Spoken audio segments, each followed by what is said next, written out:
Chapter 4. Different insulins. In this chapter, we will be looking at the different types of insulins and their characteristics.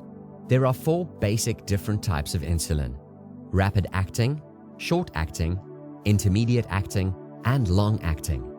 We will be looking at the following characteristics of these insulins: onset, peak, and duration. Onset is the length of time before the insulin reaches the bloodstream. Peak is the time during which the insulin is at its maximum strength, lowering the blood glucose. Duration is the amount of time insulin is active in the bloodstream, lowering glucose.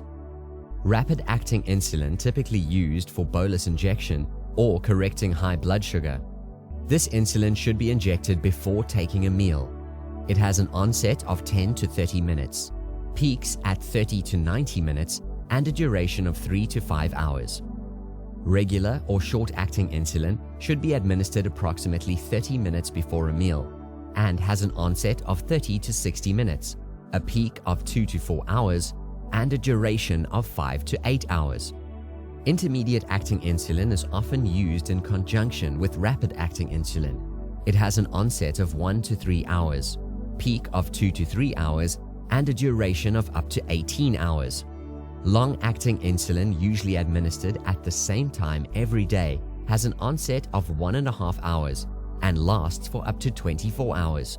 You will notice that long-acting insulin does not have a peak, but has its maximum effect at approximately 5 hours. The types of rapid-acting insulin are insulin glulicine, Apidra, insulin lispro, Admelog, and Humalog, and insulin aspart, Fiasp, and Novolog. Regular or short-acting insulin is human regular, Humulin R, Novolin R, and Velosulin R. Intermediate-acting insulin type is NPH, neutral protamine hagedorn, also known as isophane insulin. The main brands are Humulin N and Novolin N. And finally, in the long-acting insulin, the types are Detamir, Levemir, and Glargine, Basaglar, and Lantus. More resources about the different insulins at the end of this chapter. In the next chapter, we will be discussing the 3 basic different insulin treatment regimens.